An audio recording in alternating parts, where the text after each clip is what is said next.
Hola, ¿qué tal? Buenas noches, bienvenidos a nuestra sesión mensual de la Asociación Mexicana de Endoscopía Gastrointestinal. Les damos la cordial bienvenida a esta sesión y doy la presentación formal a nuestro presidente, el doctor Jordán Zamora, para que demos inicio a esta sesión académica. Hola, ¿qué tal? Muy buenas noches tengan todos ustedes. Es un placer tener aquí a nuestra secretaria, a la doctora Yoli Zamorano, y sobre todo tener a ahora sí que argentino, ya casi mexicano con nosotros, el doctor Lisandro Pereira, quien va a hablar de un tema extraordinario que es enfermedad inflamatoria intestinal, y estará acompañada de 4 representantes de la enfermedad inflamatoria intestinal en México, y obviamente al final estará la dinámica de cómo se lleve a cabo las preguntas que ustedes muy amablemente estarán haciendo, y los invito en participar activamente en las preguntas y respuestas. Damos inicio y nuevamente muchísimas gracias por estar con nosotros. Hola a todos, bienvenidos. Mi nombre es Lisandro Pereira, soy médico gastroenterólogo y endoscopista del Hospital Alemán de Buenos Aires, y para mí es un gran honor y un gran placer estar de nuevo en esta sesión con grandes amigos como son toda la gente de la MEC de México, así que nuevamente muchas gracias. Y también muy contento y honrado de poder debatir en esta práctica un tema tan importante como es la vigilancia endoscópica de la enfermedad inflamatoria intestinal, y vamos a tratar de responder algunas preguntas como ¿cómo la tengo que hacer a la vigilancia? ¿Qué debo buscar? ¿Y cómo hacerlo?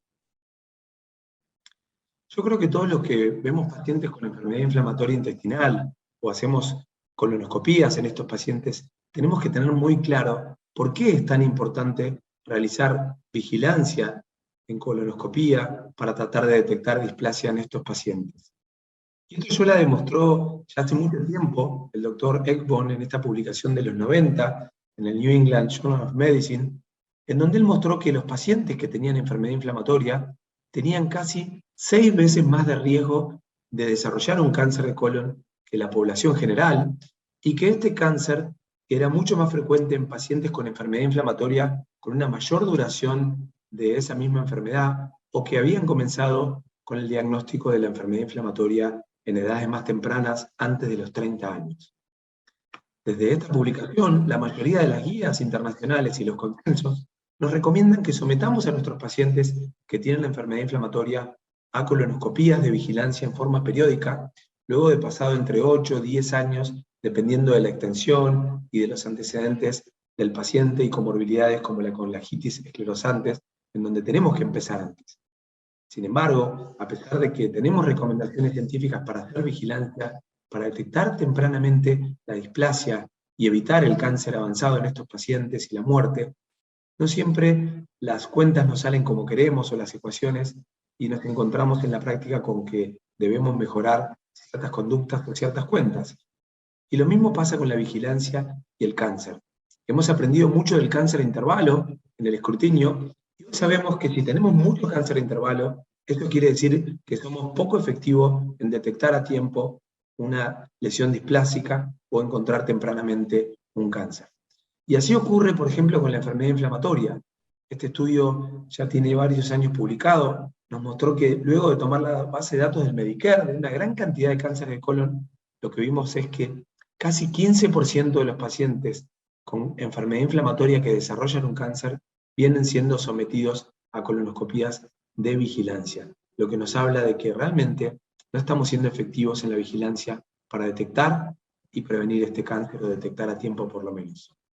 Y nos podemos poner a preguntar, ¿por qué ocurre esto? ¿Por qué fallamos en detectar tempranamente estos cánceres?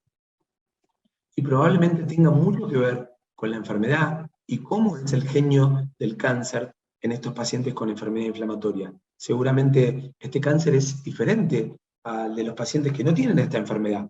De hecho, si prestamos atención, son cánceres que son mucho más frecuentes, de hecho, 5 veces más frecuentes en pacientes con enfermedad inflamatoria que aquellos pacientes que no lo tienen. El cáncer aparece en pacientes mucho más jóvenes, tanto en colitis ulcerosa como en Crohn. Tienen un peor pronóstico, cánceres en el mismo estadio en pacientes con enfermedad inflamatoria y al mismo estadio en pacientes sin enfermedad inflamatoria, el pronóstico y la capacidad de crecer y de hacer metástasis es mucho mayor en pacientes con enfermedad inflamatoria. Y tampoco tenemos muy claro si es la misma lesión precursora, o sea que claramente tenemos resultados no tan favorables porque el cáncer y el genio de la enfermedad es diferente en estos pacientes.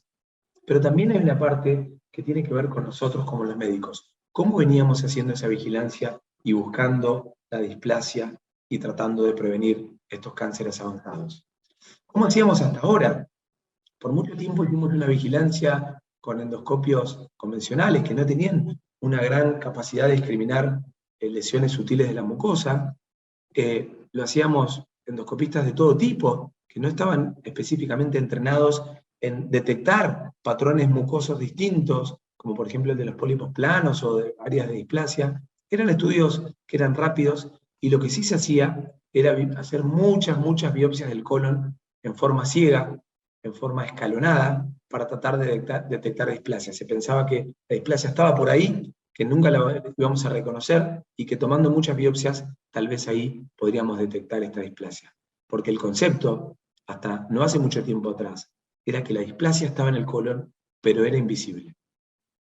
Esto era muy difícil, y imagínense qué poco efectivo que podía ser esto. Es como tratar de encontrar a Wall-E solamente poniendo el dedo en alguna de estas fotos y diciendo que ese personaje es Wall-E. Seguramente es muy difícil si no podemos verlo bien o saber cómo se viste Wall-E para detectarlo. Entonces seguramente estas biopsias al azar no tenían una gran eficacia.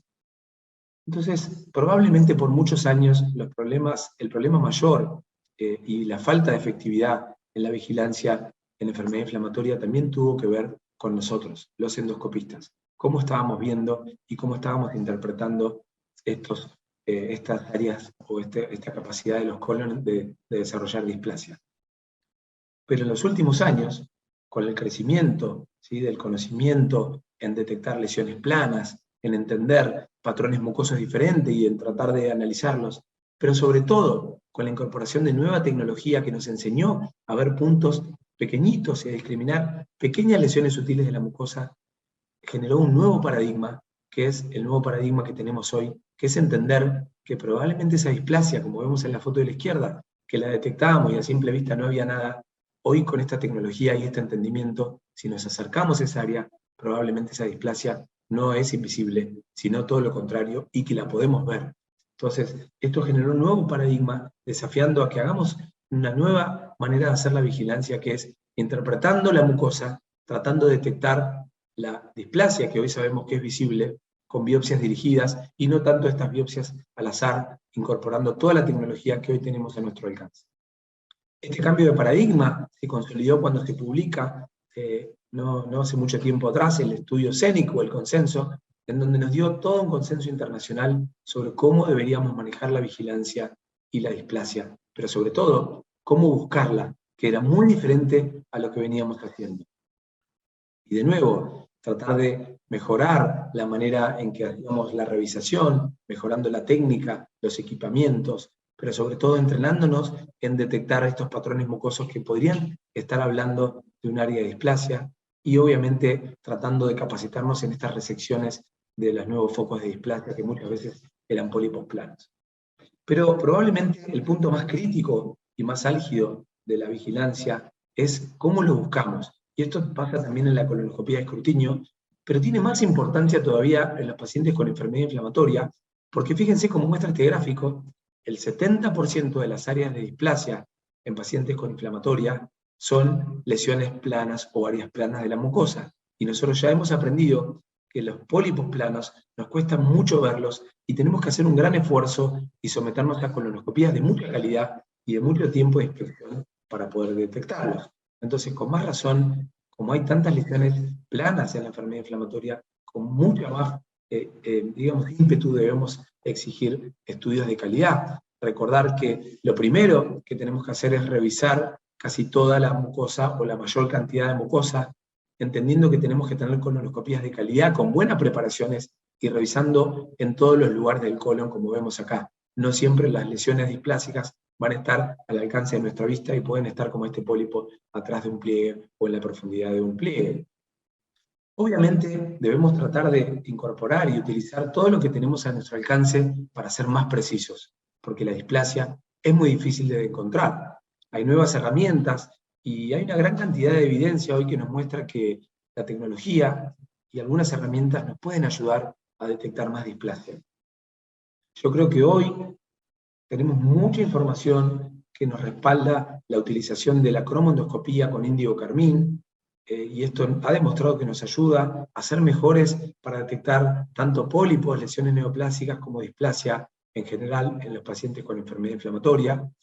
Y obviamente también los endoscopios de alta definición han demostrado que tienen una gran capacidad para aumentar también la tasa de detección de displasia. Y probablemente sean las dos, si bien vamos a ver muchos estudios de muchas otras tecnologías, estas son las que hoy tienen más evidencia y tenemos que tener a nuestro alcance de la mano para ser mejores y mejorar la vigilancia en enfermedad inflamatoria. Múltiples estudios randomizados y metaanálisis como este publicado hace 2 años en Gastrointestinal Endoscopy nos demostraban que si comparamos la vigilancia con colonoscopía de luz blanca sin alta definición y a otro grupo lo comparamos con endoscopía de luz blanca sin alta definición, pero con cromoendoscopía con índigo carmín, los endoscopistas somos mejores en detectar displasia, y es un método que está accesible y es económico, y debemos hacerlo, y eso, así como el CENIT, muchos otros consensos nos estimulan a que lo hagamos.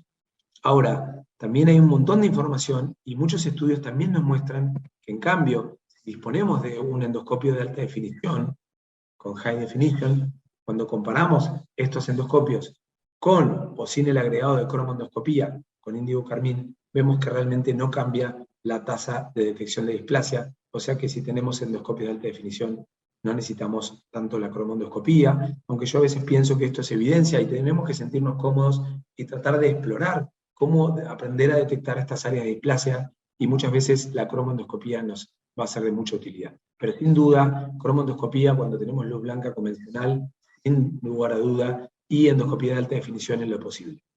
Hoy sabemos que si vamos a usar cromoendoscopía con índigo, debemos realizar una inspección minuciosa, limpiar el colon y luego con un catéter Sprite tratar de difundir en todo el colon el índigo carmín a una dilución de 2 ampollas en 250 mililitros de agua, y si vemos alguna área específica, usar una concentración un poquito mayor.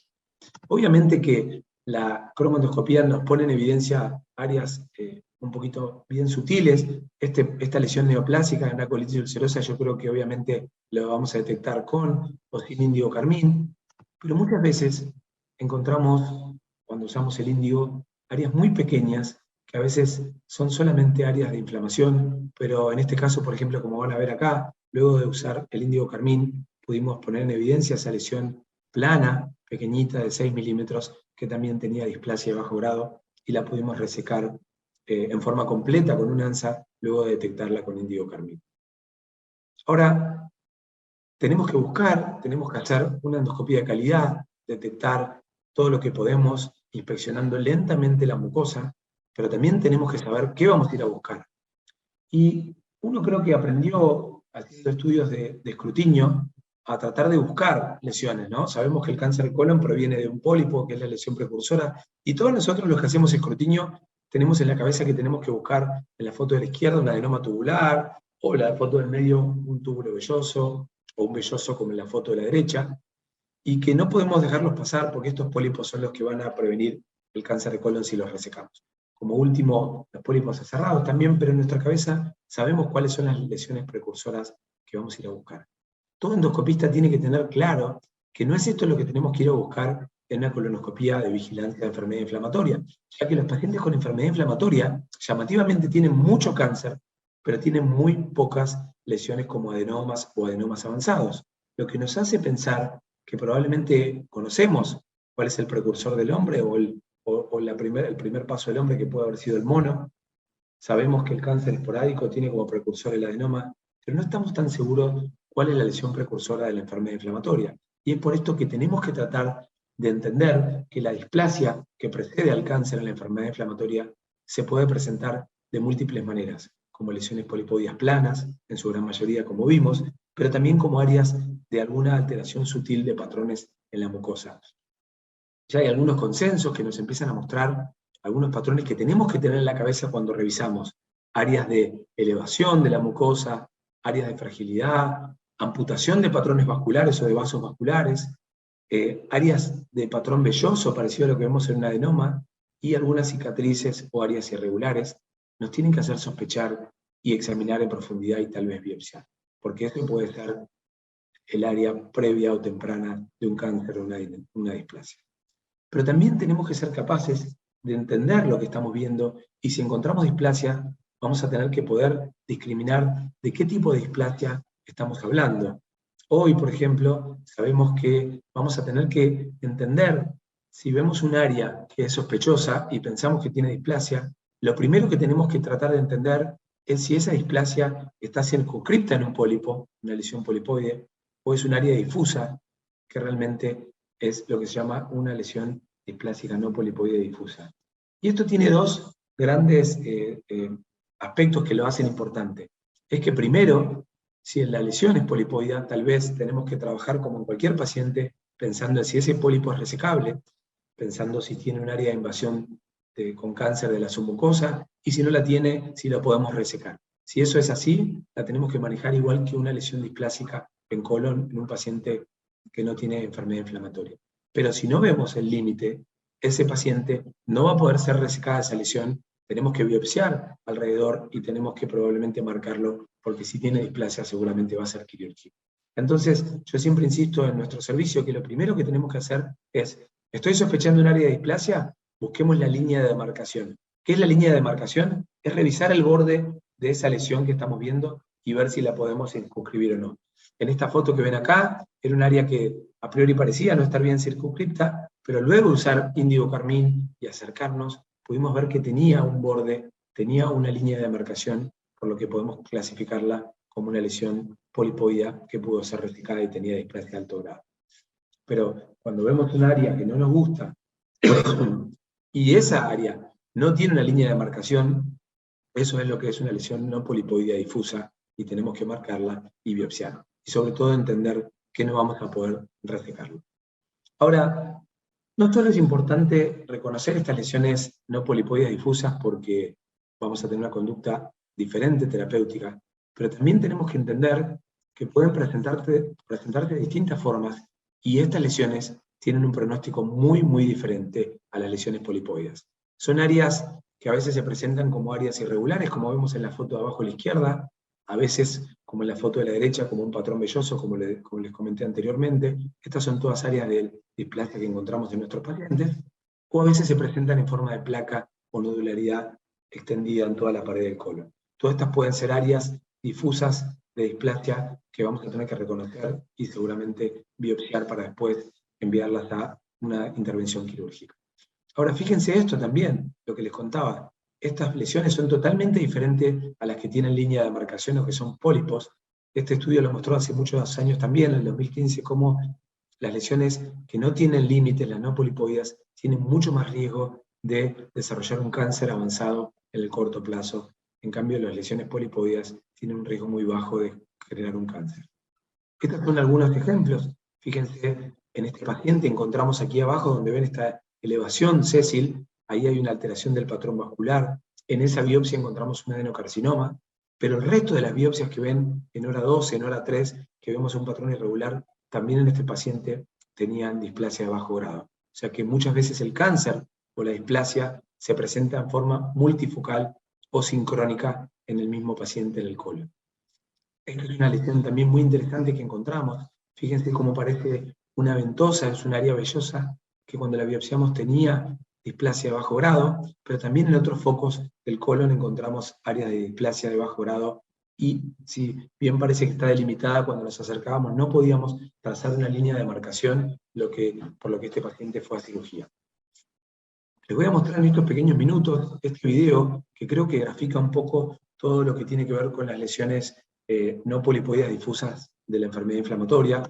Acá estamos viendo en un paciente que tenía más de 20 años de evolución de una colitis ulcerosa, y fíjense cómo conviven lesiones polipoides que parecerían tener una línea de demarcación, que algunas de ellas van a ver más adelante, las podemos resecar, pero fíjense en hora 4, esta lesión que nos llamó la atención, que tenía un patrón mucoso y vascular irregular, sin una delimitación clara o demarcation line. Cuando la biopsiamos encontramos un adenocarcinoma ahí. Estas lesiones que ven ahora son lesiones polipoides delimitadas que las resecamos con mucosectomía, pero también en diferentes áreas en donde tomamos biopsias había displasia de bajo grado, como si estas líneas de demarcación desaparecieran y ese colon tuviera múltiples focos de displasia que lo hacen imposible de tratar por vía endoscópica y con un pronóstico mucho peor. Ahora, para ir finalizando, creo que tenemos que entender que, así como vimos que puede ser muy difícil manejar la displasia, es muy difícil también detectar a tiempo estas lesiones que probablemente, como dijimos al inicio, tengan un genio diferente al que el resto de los cánceres en pacientes que no tienen enfermedad inflamatoria. La lesión precursora, como vieron, puede variar y es muy diferente de la que vimos, o sea que tenemos que buscar otra cosa, pero probablemente la génesis de este tumor sea diferente. Este es un slide que compartía el doctor Luis Boer, que trabajó y fue el jefe de nuestro servicio en el Hospital Alemán por mucho tiempo, falleció durante la pandemia, lo recordamos con mucho cariño, y él siempre me insistía con este slide, él tenía esta filmina, en donde mostraba, y cuando yo le mostraba los pólipos de la endoscopía, él nos mostraba que él tenía la teoría que ya había aprendido hace mucho tiempo, de que los tumores, la enfermedad inflamatoria, no era como el pólipo esporádico que crecía primero para arriba y invadía muy sutilmente primero la submucosa, sino que el crecimiento era más submucoso que hacia la mucosa. Si bien esto era una teoría, y a veces es muy difícil encontrar una foto o una pieza que pueda demostrar esta teoría, como a veces mucha gente dice que vio el Yeti, pero no tenemos muchas fotos del Yeti paseando por la montaña. Tuvimos un caso que nos ha enseñado mucho y creo que nos mostró que esta teoría puede tener que ver en la génesis del tumor. Este fue un paciente que tenía enfermedad de Crohn colónica de varios años de evolución, y durante la vigilancia le encontramos esa lesión polipoidea que ven ahí. Cuando le resecamos con un ANSA no habíamos sospechado nada raro, un patrón 4, pensamos que era un adenoma y tal vez un adenoma velloso. Cuando lo extraemos con ANSA caliente y lo mandamos a anatomía patológica, fíjense qué interesante lo que encontramos en esta pieza. Aquí arriba ven la luz colónica y el patólogo encuentra, este es el epitelio normal, y aquí vemos todo un foco de adenocarcinoma en el pólipo. Pero lo más llamativo es que este foco era pequeño, así como el pólipo, pero fíjense la submucosa que contenía un gran cáncer invasor, que era mucho mayor por debajo de la submucosa que la mucosa, que un poco va de la mano de la teoría de la cripta y probablemente sea así. Para terminar y mostrarles que estos cánceres son muy diferentes y que pueden tener no solo una génesis diferente, sino que también tienen un pronóstico diferente. Esto fue un paciente también del doctor Luis Boer, que tenía 42 años, con una colitis extensa, colitis ulcerosa, que había sido diagnosticado en el año 93. El paciente se somete a una endoscopía, y ahí ven en hora 4 que vemos esa área de elevación de la mucosa, que parecía más nodular. Cuando lo biopsiamos, esa área que no tenía un área de demarcación, no la podíamos elevar tampoco, mostró un área con displasia de bajo grado, y así fue catalogada. Al paciente se le dijo que se tenía que operar, pero el paciente se fue, no quiso seguir con nuestra atención médica, volvió un año más tarde con proctorragia, y en solo un año, fíjense esa misma lesión en que se convirtió, en un adenocarcinoma avanzado con metástasis, mostrando que seguramente estos cánceres tienen peor evolución. Y para terminarles, les voy a compartir una herramienta que se desarrolló en la Argentina y que nos está ayudando mucho a todos los médicos a la hora de manejar la enfermedad inflamatoria, a la hora de recabar la evidencia científica más actualizada y a la hora de educarnos en esta patología que requiere un entrenamiento multidisciplinario de endoscopía, de gastroenterología clínica y también de anatomía patológica. Esta aplicación se llama JEDI, que es un acrónimo para Joining the Dots in Inflammatory Bowel Disease.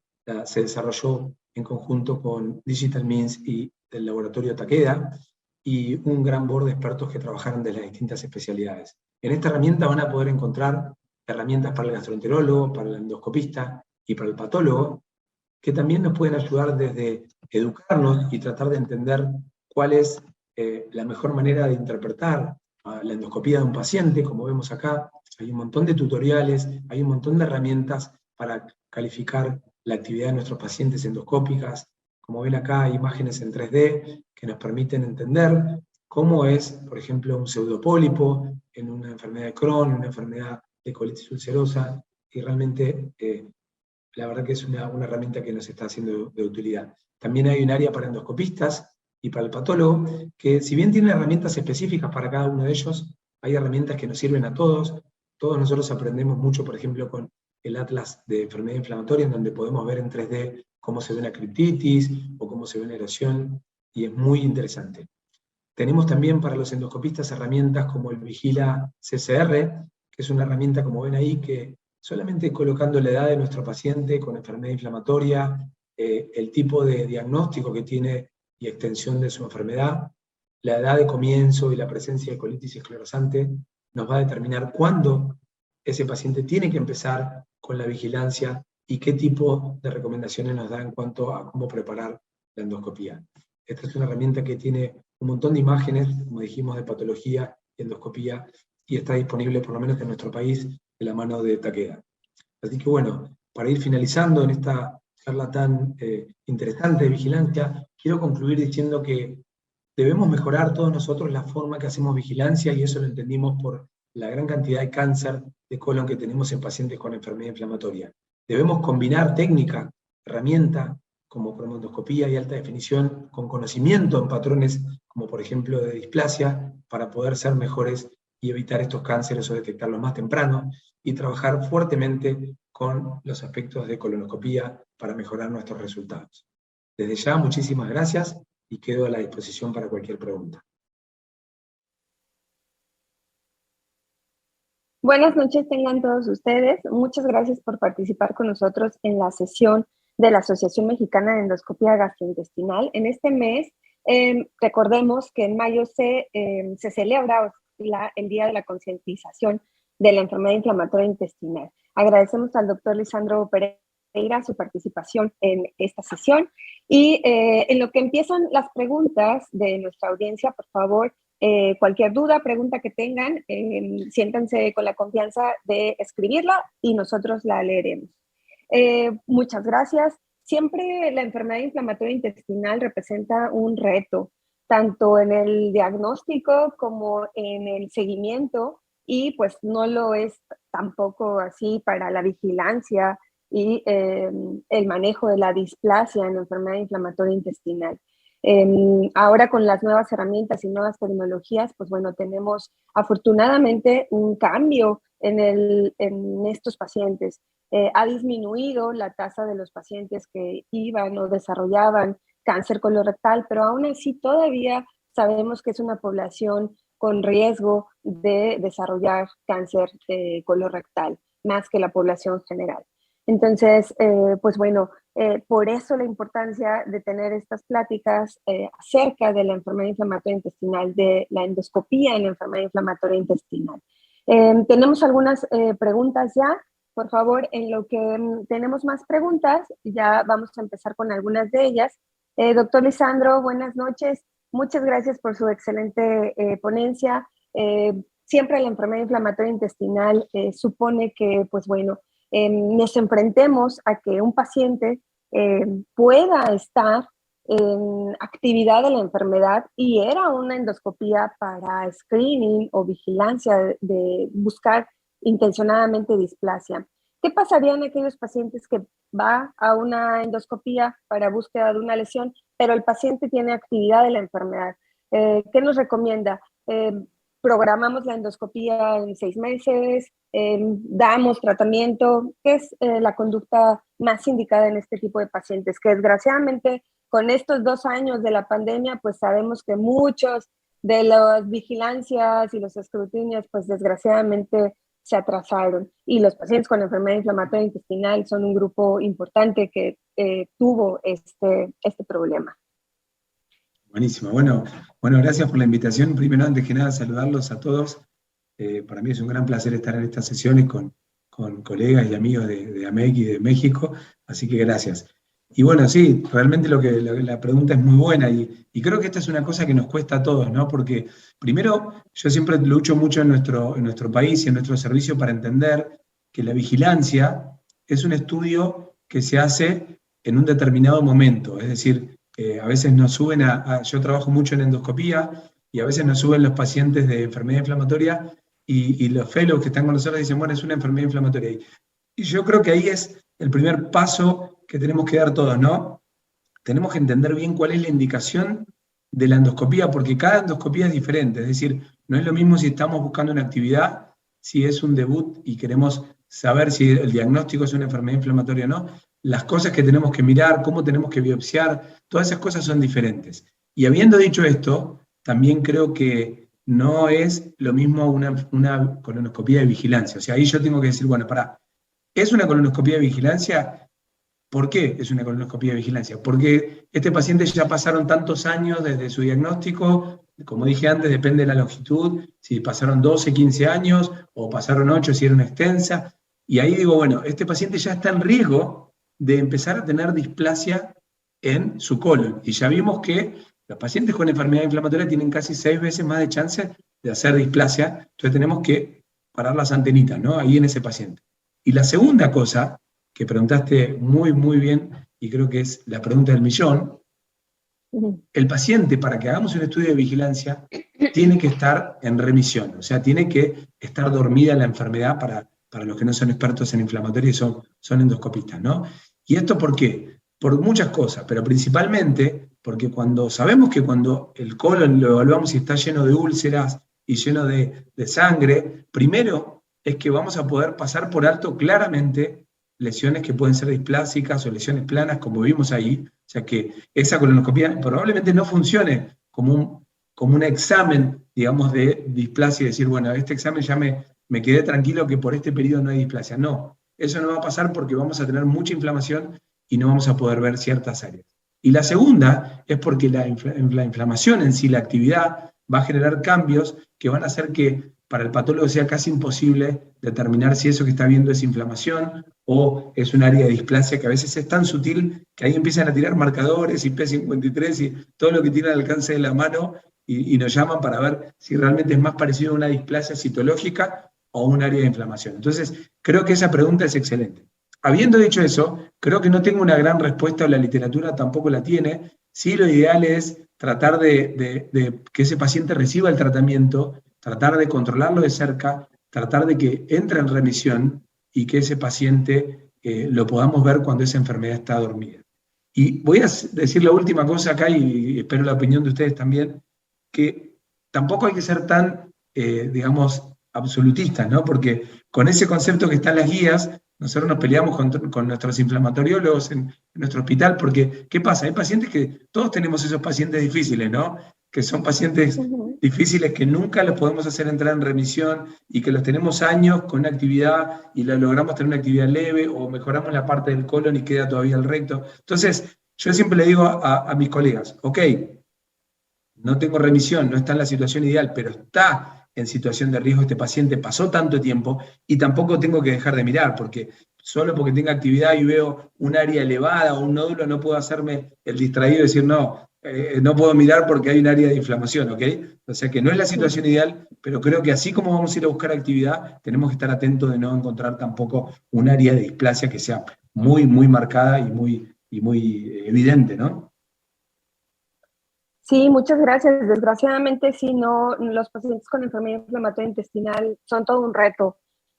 Realmente no tenemos ese paciente ideal en el cual, o muy pocos, en el cual el paciente esté en remisión de la enfermedad y entonces tenga una colonoscopía de vigilancia. A lo mejor ahí lo más importante de recalcar es recordar los factores de riesgo, estratificar al paciente en cuáles son sus factores de riesgo para el desarrollo del cáncer colorectal. Si es un paciente que tiene colangitis esclerosante primaria, si aparte el paciente tiene una pancolitis, los años de evolución de la enfermedad, entonces probablemente sí, como dice muy bien el doctor, vamos a tener actividad de la enfermedad, pero no quita el riesgo que ya tiene y que debemos de hacer la colonoscopía de vigilancia y búsqueda de lesiones displásicas. Y siguiendo con esto, doctor, las lesiones más frecuentes que usted encuentra en los pacientes que van a una endoscopía de vigilancia y que son las que desarrollan cáncer colorectal, ¿cuáles son? Bueno, esa es otra pregunta muy interesante que creo que lo mencioné, lo traté de mencionar en la práctica, no sé si lo vieron en esa parte, que a nosotros nos llama la atención hace mucho tiempo el tema de las lesiones neoplásicas o de las lesiones displásicas, digamos, tempranas. Y es una cosa increíble, ¿no? Porque uno dice, el paciente con enfermedad inflamatoria tiene mucho riesgo de cáncer, ok. El paciente que no tiene enfermedad inflamatoria, que les hacemos escrutinio, cuando le hacemos colonoscopia a las personas de 50 años, sabemos que el riesgo de que tenga una persona de 50 años un cáncer es muy bajo, más o menos 0,5% de las colonoscopias puede haber un cáncer. Ahora, sabemos que hay un montón de lesiones previas, el adenoma pequeño, que está casi en un 30% de las colonoscopías. Después viene el adenoma avanzado, casi en un 12%, entre 7 y 12%, o los más avanzados con displasia, 6%. O sea, tenemos poco cáncer en las personas de riesgo esporádico y mucha lesión precursora. Ahora, llamativamente, cuando vemos las pacientes con enfermedad inflamatoria que supuestamente tienen mucho cáncer y vemos la cantidad de adenomas que tienen, estas lesiones precursores son muy pocas. Casi la mitad de lo que tiene un paciente que no tiene enfermedad inflamatoria. Entonces, es ahí donde uno tiene que decir, ok, paciente con mucho riesgo de cáncer, pero con poca lesión precursora, quiere decir que la vía no es la lesión precursora que vamos a buscar siempre, el adenoma avanzado. No esperen encontrarse un pediculado de esos hermosos bellazos, porque ese no va a ser el estadio previo al cáncer, ¿no? Como mostré en esa diapositiva, no sé si la vieron, ese cáncer que detectamos con una invasión más submucosa que mucosa, que era una teoría, y lo pudimos ver en una foto, nos emocionó mucho, pero creo que marca esto, ¿no? Que tenemos que buscar estas lesiones de otra forma. A veces son, como mostré en ese video, áreas de alteración del patrón mucoso, un patrón mucoso tipo 3, parecido a lo que vemos en un adenoma, suelta en un área de mucosa normal, o un área elevada, o una área de coloración. Esas pueden ser áreas de displasias no tradicionales. Ahora, también puede haber adenomas, puede haber, pero muy poco, y probablemente ese no sea el problema mayor que tengamos. Y sí, las lesiones planas, como mostramos. La gran mayoría, el 70% de las lesiones neoplásicas en la enfermedad inflamatoria son lesiones planas, así que tenemos que ir a buscarlas como se busca una lesión plana, no esperando que con el endoscopio nos cuelgue un pólipo gigante y diga, acá hay un pólipo. No, tenemos que ir a buscarla activamente, ¿ok? Atrás de los pliegues, lavando, con high definition si tenemos, cromoendoscopía, y entender que son lesiones planas. Y por último, de las lesiones que más acostumbrados estamos a tratar, yo creo que nos ha sorprendido en el último tiempo cómo los pólipos aserrados sí están dentro de la enfermedad inflamatoria, ¿sí? Las lesiones aserradas sésiles, y hay en algunos pacientes que vemos displasia a veces plana, difusa, no delimitada. Nuestros patólogos nos llaman porque ven cambios muy parecidos a los que ven en un pólipo aserrado, pero sin que sea un pólipo. O sea, ven cambios aserrados como la arquitectura dilatada, aserramiento, o sea que algo que ver con la vía aserrada probablemente tengan ahí algunos autores que así lo creen. Esa es un poco nuestra experiencia. Muy bien, doctor. Vamos a continuar con las preguntas que nos llegan de la audiencia. El doctor Johnny Serna de la Ciudad de México nos pregunta, en lesiones potencialmente resecables por endoscopía, ya sea resección o disección, ¿la conducta más adecuada es tatuar, no tomar biopsia y programar para REM en otro momento, o lo realiza en el mismo momento? ¿La biopsia genera fibrosis que luego dificulta la resección? ¿Usted qué opina? Bueno, buenísima pregunta. Creo que es una duda y hay poca evidencia del manejo. Hay pocas lesiones previas al cáncer, no sabemos tanto de cómo prevenir este cáncer, y acuérdense que cuando hablamos de vigilancia es un término muy interesante, porque cuando hablamos de escrutinio, nosotros estamos trabajando sobre la prevención, es decir, sabemos que la displasia va a estar circunscripta en un pólipo que si lo resecamos, vamos a prevenir el cáncer de colon, ¿ok? Cuando hablamos de vigilancia inflamatoria es porque simplemente es una vigilancia. Nadie ha demostrado que tengamos una lesión que la resequemos y podamos prevenir el cáncer en la enfermedad inflamatoria. Entonces, básicamente lo que estamos tratando es detectar áreas de displasia, lesiones resecables, Dios quiera que sí, pero probablemente para detectarlas más temprano al cáncer y cambiar la evolución y el pronóstico, que por eso se llama vigilar y no prevenir, ¿no? Entonces, ese es el primer concepto. Ahora, en cuanto a las lesiones, yo creo que en nuestro medio, cómo las tratamos es de la misma forma que hacemos con un pólipo en un paciente que no tiene enfermedad inflamatoria. Como dije en el video, lo primero es ver si nos parece que hay un área de displasia, tratar de clasificarla. ¿Es un pólipo o no es un pólipo? Que muchas veces lo que nos va a ayudar es buscar lo que se llama la línea de demarcación. con contraste, con alta definición, con lo que tengan a mano, ver si esa área que a ustedes no les gusta, porque todavía no sabemos si tiene displasia, pero lo podemos sospechar. Y si lo sospechamos, ver primero si tiene línea de demarcación. Si tiene línea de demarcación, lo tenemos que pensar como un pólipo, ¿ok? Entonces digo, esto es un pólipo, perfecto. ¿Cómo hacemos para decidir si un pólipo lo resecamos o no? De la misma forma que hacemos en un paciente de escrutinio, viendo si es resecable técnicamente, y la segunda, estando seguro de que no hay ningún área de ese pólipo que ya esté invadiendo la submucosa, que ahí tenemos predictores endoscópicos como el área de patrón 5 de Kudo, una lesión que no eleva, una lesión con un patrón vascular amorfo alterado también, cuando tenemos también lesiones que son muy lisas. Todos esos signos nos hacen pensar que probablemente no tengamos que resecar ese pólipo porque ya está avanzado. Y creo que es lo mismo que hacemos en un paciente de escrutinio, con la diferencia que ahí fue una pregunta posterior que hizo, que sabemos que estos pacientes hacen brotes, o creo que le llaman flares ustedes, pero bueno, hacen episodios de actividad y de remisión, fibrosis, inflamación. Entonces, probablemente una lesión en un paciente con enfermedad inflamatoria tenga mucho más chance de tener fibrosis, y eso quiere decir que son más difíciles. Cuando hacemos una mucosectomía en un paciente con enfermedad inflamatoria, estamos cruzando los dedos que no tenga fibrosis y que no se eleve, y son más difíciles. A veces tenemos que usar distintas técnicas para resecar lesiones que hubiesen sido sencillas en un paciente, digamos, que no tenga enfermedad inflamatoria.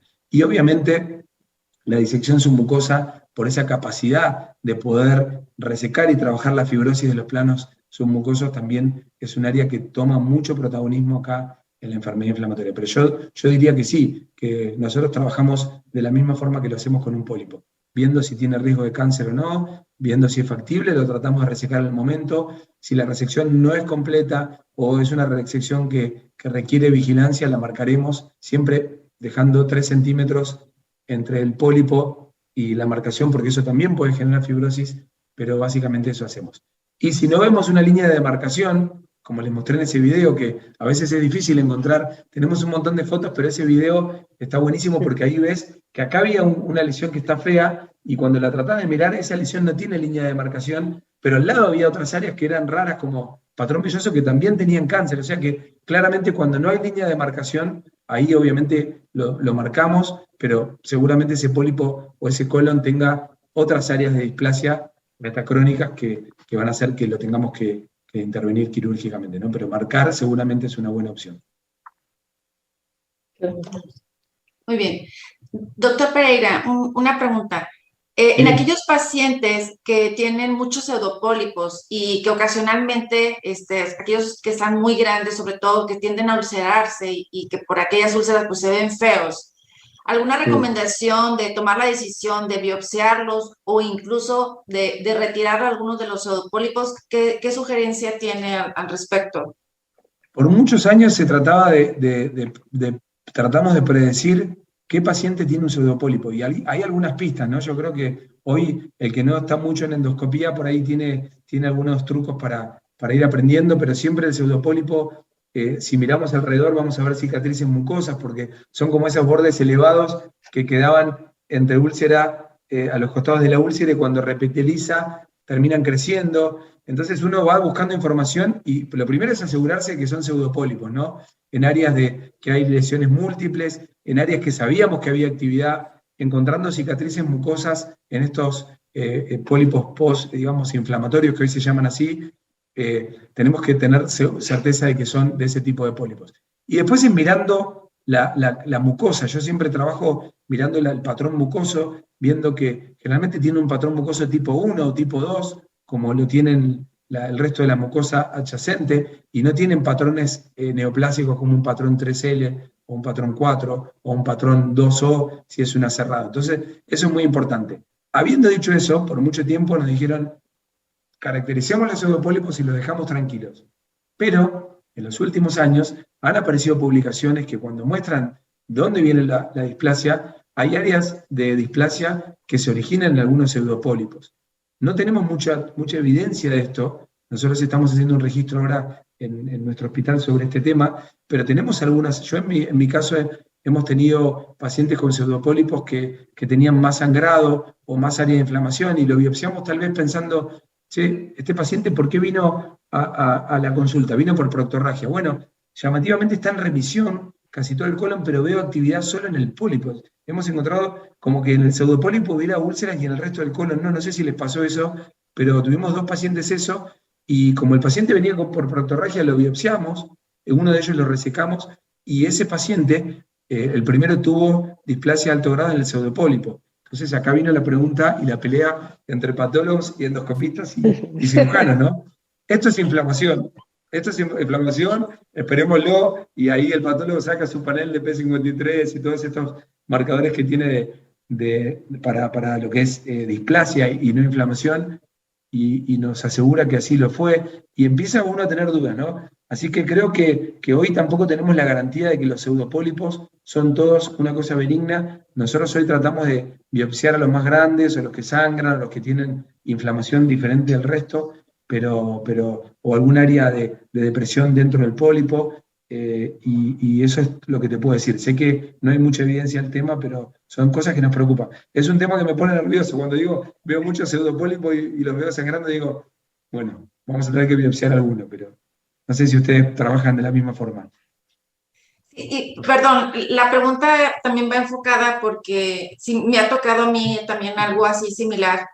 Desafortunadamente, ahora con la pandemia hubo mucho retraso en las colonoscopías de control, y hace poco me tocó un desafortunado caso de un chico de 15 años que pasó de pediatría a adultos y empezó a los 3 años con colitis ulcerosa.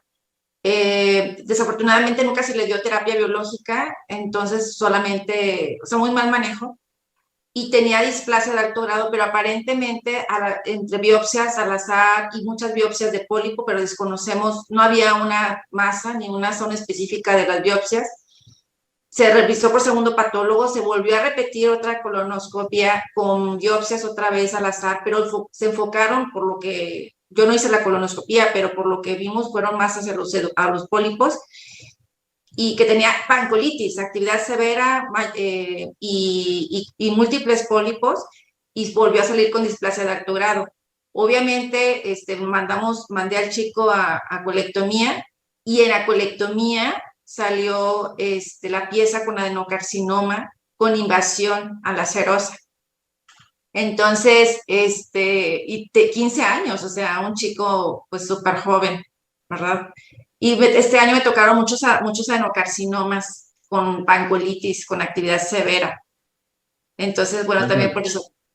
Sí, bueno, eso es otro tema, ¿no? Es un poco lo que, si pueden prestar después atención a ese video, porque creo que demuestra esto que tú estás comentando, ¿no? Hay pacientes que tienen múltiples focos de displasia, que probablemente si los buscamos, nosotros acá cuando viene una biopsia con displasia al azar, siempre la tratamos de referir a un lugar que tenga endoscopía de alta definición, de que se pueda hacer aparte cromoendoscopía, y que se pueda hacer mirando, como tú dices, diciendo, bueno, voy a biopsiar en varios lados, pero yo te voy a decir lo que estoy viendo, y ese es un ejercicio que hacemos con los chicos, porque también estamos aprendiendo. Esto es parecido a lo que pasa con el cáncer gástrico, con la metaplasia. Entonces, las biopsias al azar, sin ponerles un rótulo y sin documentarlas, después nos confunden. Decir, bueno, pero ¿por qué está al azar? ¿No será que biopsió en un pólipo? Sí, y nos empieza a confundir. Entonces, es muy importante lograr la mejor endoscopía, y como vieron en ese video, decir, bueno, pará, acá voy a biopsiar este frasco, pero este frasco es esta foto, y es una línea de demarcación positiva, parece un pólipo. Si ves displasia, probablemente...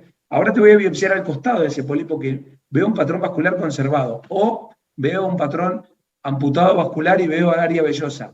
Perfecto. ¿Y eso te da displasia o no te da displasia? Después veo, como les mostré acá, un área medio deprimida, está indurada. Es muy importante eso, porque eso nos va a ayudar a entender, pero así como ves en ese video a mí me sacó muchas dudas, porque yo a veces pensaba, como tú, digo, estaré biopsiando en un lugar equivocado, pero cuando ves ese video, todas esas áreas que ves, la de hora 4, que parecía un cáncer, la de al lado tenía displasia de alto grado, eso que se había edematizado. Los pólipos y lo de los costados del pólipo, todos tenían focos de displasia. Y cuando se opera este paciente, tenía el adenocarcinoma, pero atención, tenía otras áreas que no habíamos visto con displasia de alto grado. O sea que probablemente se vea la displasia, y creo que este nuevo cambio de paradigma nos tiene que hacer mejorar la detección, pero existen estas displasias planas o que tienen patrones que no conocemos. Por eso yo creo que la responsabilidad nuestra hoy es también seguir aprendiendo y nosotros documentamos todo y después volvemos a ver para atrás a ver dónde está la displasia y si realmente algún día nos encontraremos una displasia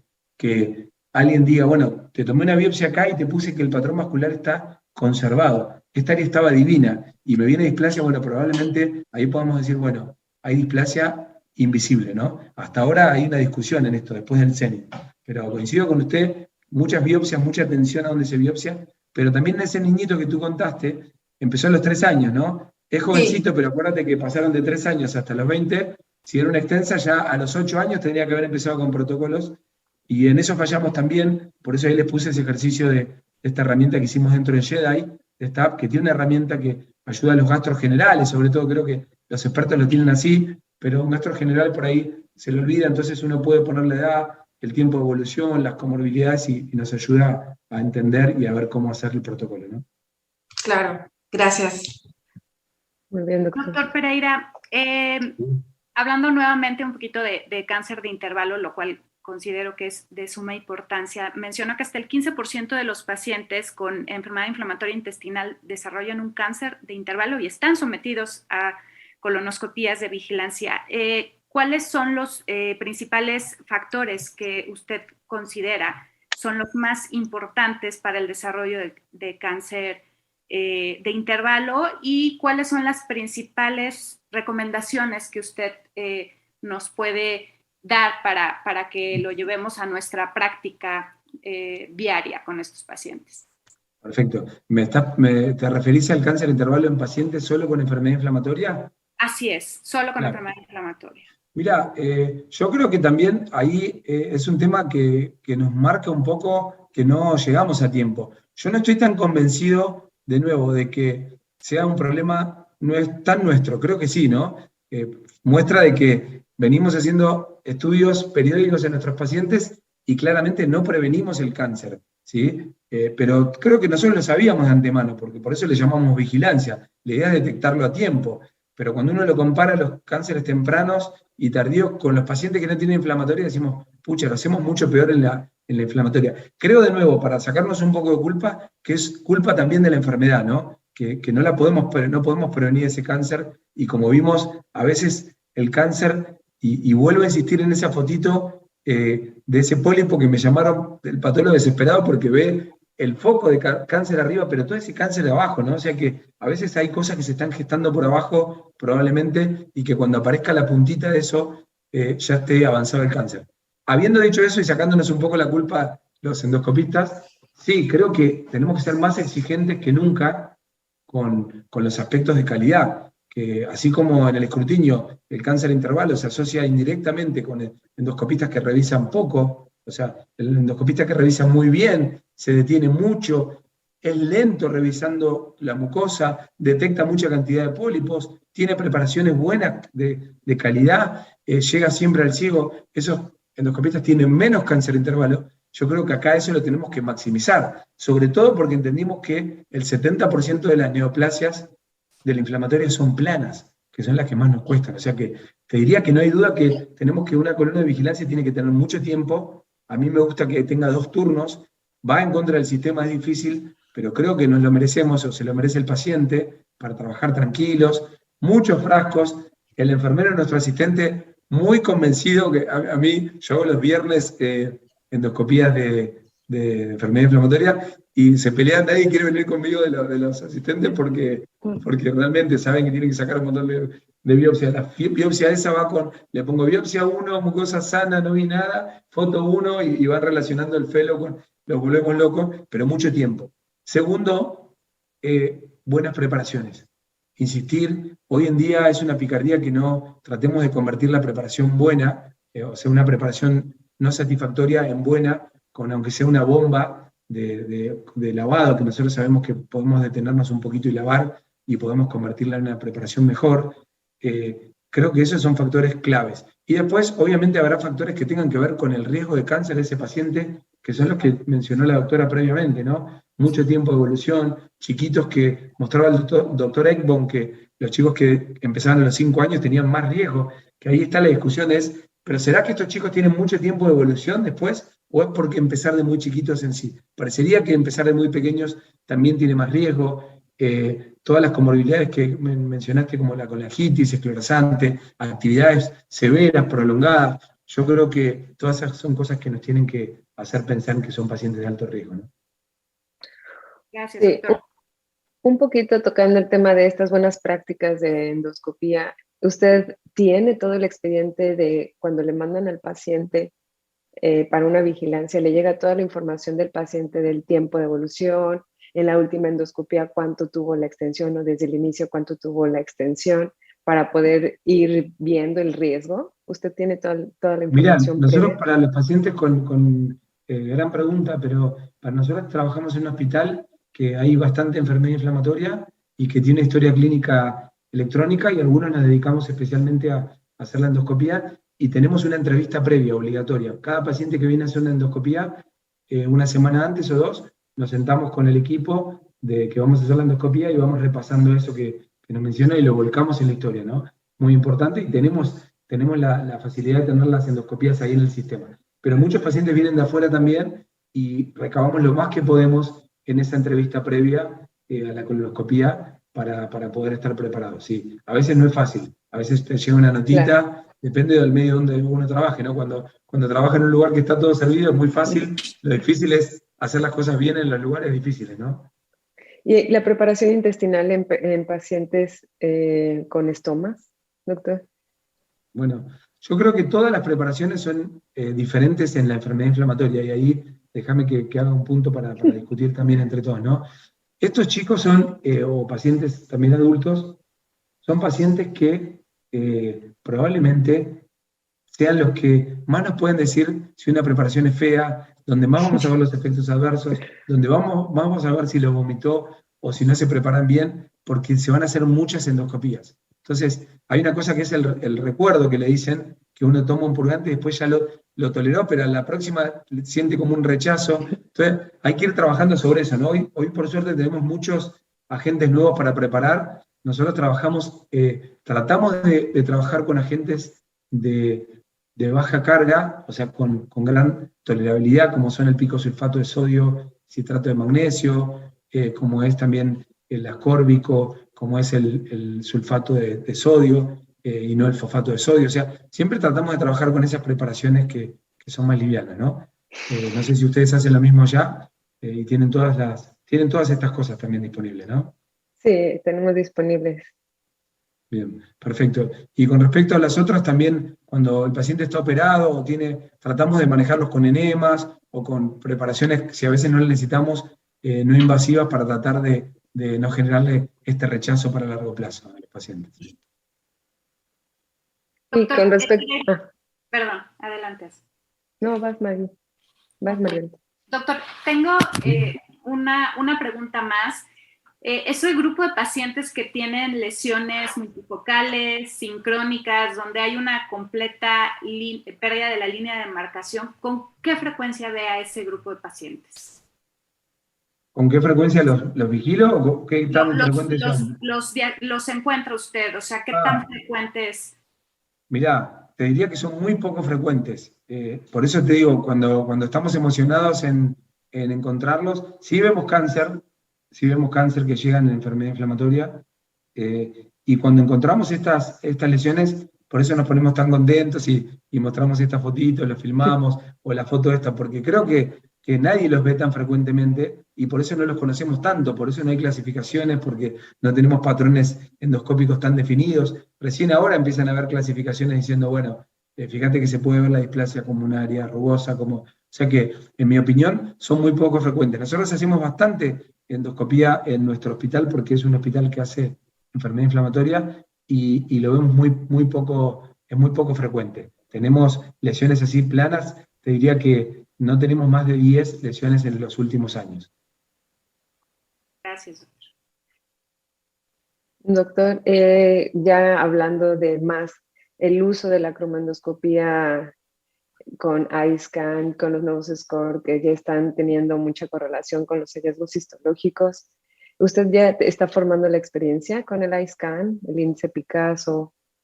Sí, nosotros no tenemos iScan, tenemos MBI, porque trabajamos con Olympus, y pasa algo raro, porque yo creo que todas todas las cosas que mejoran la manera de contrastar la mucosa o la manera de mejorar la definición y poder ver detalles de la mucosa, sin duda nos van a ayudar a ver mejor. Pero tú has visto también los estudios pivotales que han mostrado que el MBI, que es el que tenemos nosotros, realmente en los estudios randomizados mostró que no mejora la tasa de detección de displasia, y entonces uno a veces se desmotiva un poquito y no hemos hecho una gran tarea con lo que es MBI. Sí, obviamente probamos todo. De hecho, este paciente que vieron en el video, en la primera parte del video que no les compartí, que era medio largo, también estamos probando con ácido acético, estamos buscando cosas para mejorar patrones mucosos, pero no hemos tenido, como tenemos MBI, y no hay evidencia que haya mostrado que el MBI es mejor que la luz, digamos, blanca en high definition, realmente no lo usamos mucho. Sí, te voy a ser sincero, inicialmente usamos bastante cromoendoscopía con índigo carmín. Aunque es un poquito tedioso, a veces lo usamos, sobre todo para aprender a hacernos el ojo y ver dónde hay áreas, digamos, que puedan ser sospechosas, ¿sí? Aunque la evidencia muestra que si tienes alta definición, podrías no usar cromoendoscopía, y la cromoendoscopía es solamente dársela como una cosa arreglada al que tiene un endoscopio sin alta definición. Nosotros a veces lo usamos también. Demora, ¿no? Demora un tiempo, y otra cosa para que los asistentes se enojen con nosotros, ¿no? Pero... Sí, claro. Normalmente, como usted dice, se le dan 2 tiempos o se le dan nuevamente mayor tiempo de la realización del procedimiento. Hay otra pregunta del doctor Johnny Serna de la Ciudad de México. En pacientes con lesiones evidentes asociadas a enfermedad inflamatoria intestinal que fueron biopsiadas, ¿cuál es la estrategia de resección más adecuada para reducir riesgo de perforación asociada a la fibrosis en sitios de las biopsias? Creo que un poco ligado a la primera pregunta. Sí, un poco creo que lo dijimos en la primera pregunta, ¿no? Sí, tal cual dijo el doctor, tenemos la fibrosis seguramente en las biopsias puede generar una dificultad en la resección de ese pólipo, ¿no? Realmente no hemos tenido grandes dificultades con las biopsias que son sutiles en las lesiones que son polipoides. Pero de nuevo, cuando uno, y acá va el mismo mensaje, ¿no? Si uno hace una buena semiología endoscópica y uno piensa que la lesión que tiene enfrente es una lesión que se puede resecar, porque por ejemplo tiene línea de demarcación, porque le parece que es un pólipo factible de resecar, porque no tiene signos de invasión, uno diría, bueno, este pólipo creo que semiológicamente no es un cáncer y creo que lo puedo resecar. La semiología endoscópica tiene que reemplazar en el informe a la biopsia, por esto que dijo el doctor. A veces nos mandan, no en pacientes con inflamatoria, que no hay tantos pólipos en sí resecables, pero sí en el paciente con escrutinio, hay veces que a la gente que nos difiere para hacer la resección les da vergüenza como decir, bueno, vi una lesión grande y no la biopsié, porque alguien me va a retar, viene de la vieja escuela, pero yo creo que ese concepto hay que bajarlo, y tiene razón el doctor, hay que cambiar ese concepto. O sea, nosotros necesitamos que la gente se entrene en semiología endoscópica para que nos puedan mandar un informe, y cuando nos deriven un paciente para una resección nos digan en el informe que tenemos la biopsia óptica, es decir, perfecto, veo esto, veo una lesión que tiene granular, tiene este patrón hermoso 3L, en ningún lado veo foco, y por el tamaño, impresión resecable, en tal lugar. De última, si no quieren que la perdamos, tal vez lo pueden marcar, pero bien distal, para que no la perdamos, o por lo menos dejando los 3 centímetros, pero con eso bastaría, y no necesitamos que nos llenen de biopsia para ver si hay un cáncer, porque si no aparece el cáncer, vamos a estar complicados para resecarlo. Cuando la lesión entendemos que tiene fibrosis, hoy hay varias técnicas desde la mucosectomía. Yo soy partidario de la mucosectomía, hay gente que es muy experta en la disección submucosa, yo no lo soy, y probablemente cuando veamos un área fibrosa, como dije antes, será muy bueno para disección submucosa, pero también la disección submucosa es cuando uno no tiene la curva de aprendizaje que uno tiene que tener, tiene sus riesgos, y estos son pacientes que la fibrosis pueden generar más riesgo todavía. O sea que creo que hay que tener todo en la mano. Volviendo a definir esto, la mucosectomía tiene algunas herramientas que nos ayudan a combatir la fibrosis. Así, cuando nos encontramos una recurrencia de una mucosectomía que tiene fibrosis, podemos elevar desde los costados y hacer lo que se llama el canal del bloat, que es inyectar líquido desde el costado apuntando al área para que, aunque sea leve de costado, usar las ansias más filosas. Hay muchas cosas hoy que tenemos, y a veces tenemos hasta estos sistemas como trampas, como el FTRD, que también nos ayudan en lesiones pequeñas, ¿no? Pero creo que la lesión fibrosa es un desafío, es para expertos y ahí vamos a tener que tomar la decisión, depende del tamaño. Yo soy un fanático de hacer de lo menos invasivo a lo más invasivo, pero teniendo en cuenta resecar completo la lesión, ¿no? Y bueno, al final, abordando todo como el costo-efectividad de toda esta vigilancia. Ya está en la discusión y está publicándose todavía cómo se puede hacer toda esta vigilancia costo-efectivo en la enfermedad inflamatoria intestinal. Claro. Ahorita ya empiezan a ver como esas discusiones y si realmente va a ser costo-efectivo, porque ya el éxito de las nuevas terapias están teniendo mucha disminución del cáncer colorectal. Eso es lo que se ha visto, ¿no? Que lo bueno que hemos logrado con todo el advenimiento de las nuevas terapias, pero pues hablando de esa costo-efectividad de la vigilancia y todos estos procesos, sigue siendo muy necesaria, ¿no? Sí, tal cual, excelente, coincido y creo que todavía hay poca evidencia. Nosotros también en esta herramienta que vieron que es JEDI, ahora estamos subiendo todo un capítulo de manejo de displasia, que son como estos algoritmos, pero están basadas en las guías como en el CENIT, ¿no? Que lo hacen más fácil, pero es la misma evidencia que hoy tenemos.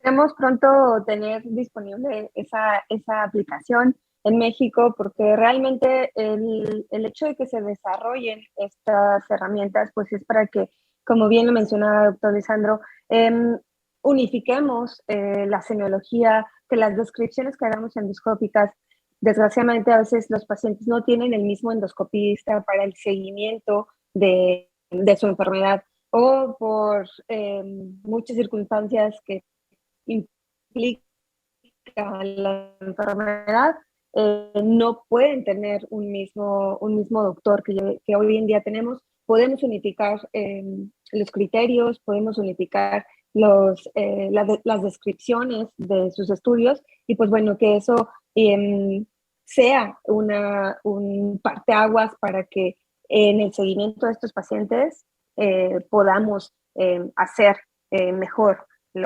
los reportes. Muchísimas sí, de hecho, gracias.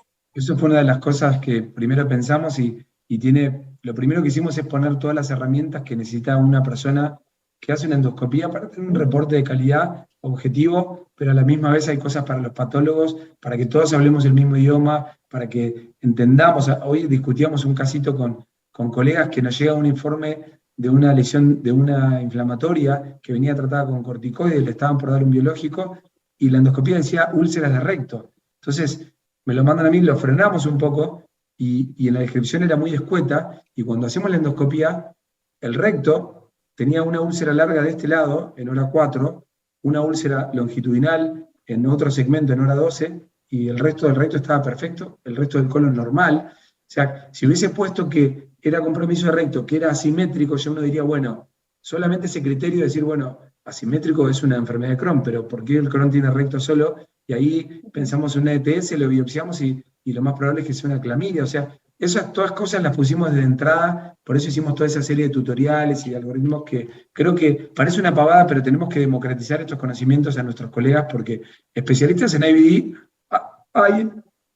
son pocos, pero hay muchos gastroenterólogos que hacen endoscopía, y lamentablemente la endoscopía inflamatoria no le cae, te cae años tarde a ustedes, pero el diagnóstico primero lo tiene que hacer uno que está haciendo todo tipo de endoscopía. Entonces, por eso estamos trabajando fuerte en esa área. Y esta herramienta sí, creo que va a estar disponible en México pronto también, y está trabajándose en eso, así que seguramente les contaremos.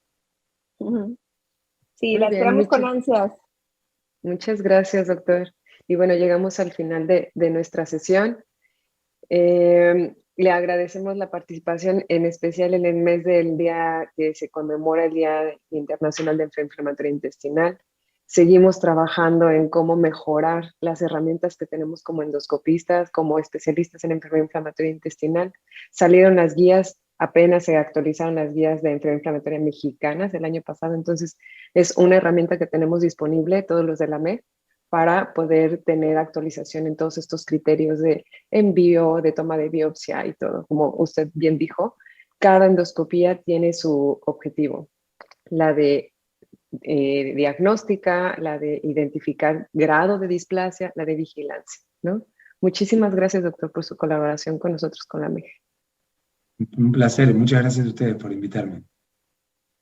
Bueno, les agradecemos su brillante colaboración a las profesoras nacionales y al doctor Lisandro, y ahora vamos a dar lugar a los avisos parroquiales.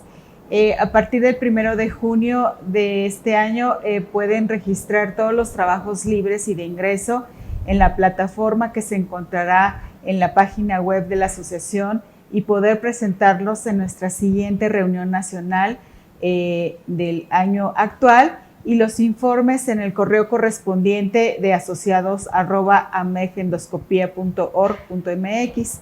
También nuestra próxima sesión mensual se llevará a cabo el día 2 de junio con el tema drenaje de la vesícula biliar y gastroenteroanastomosis guiada por ultrasonido endoscópico, y nuestro profesor invitado será el doctor Manuel Pérez Miranda, que elabora en el Hospital Universitario Río Ortega en Valladolid, y están cordialmente invitados. También, por favor, les damos a conocer nuestro 10º curso de endoasistente, que iniciará el día 2 de julio, y las inscripciones están abiertas a partir del 1 de junio, y los informes al correo de asociados@amegendoscopia.org.mx. Y nuestro próximo evento académico son los ecos endoscópicos internacionales, y estamos muy contentos porque ya se va a hacer en forma presencial en el Hospital Español los días del 14 al 16 de julio, y están todos cordialmente invitados.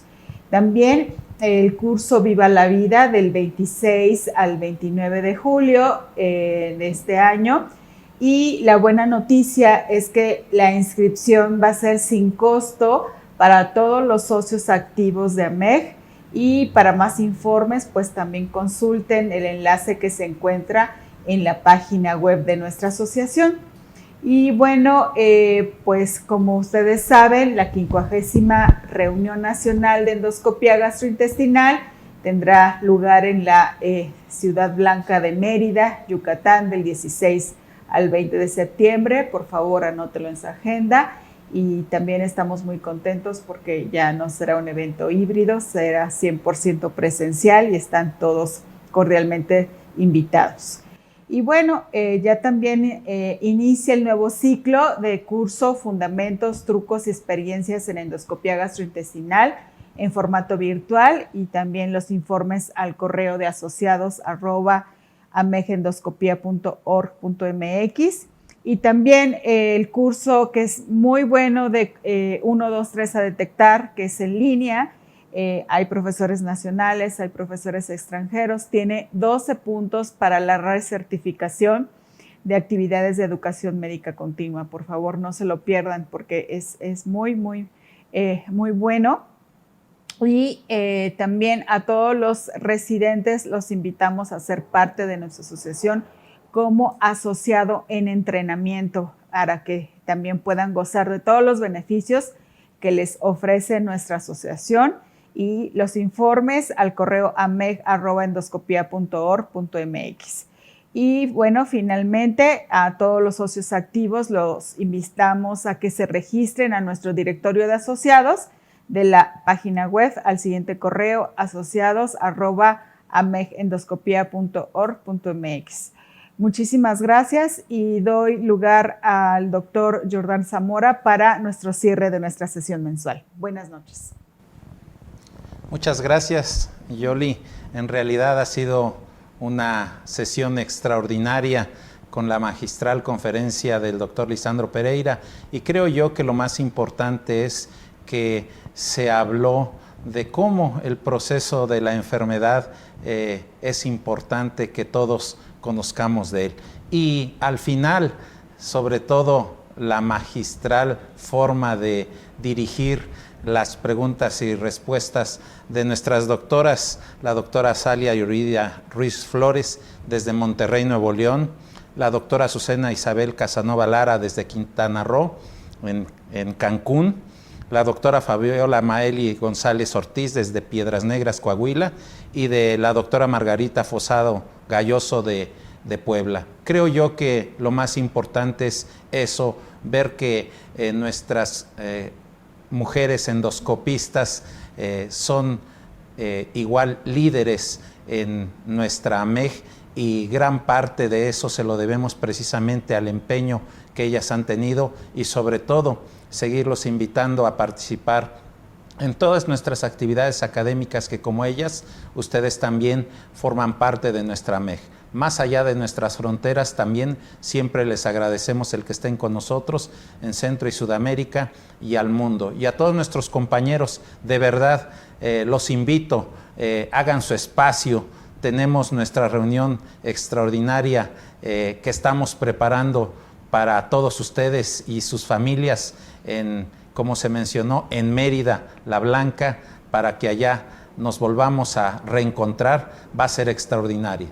Yo les pido que se presenten nuevamente vía virtual a nuestra siguiente sesión, como lo mencionó la doctora Yoli, y nos vemos en nuestra siguiente actividad académica. Muchísimas gracias a todos. Buenas noches.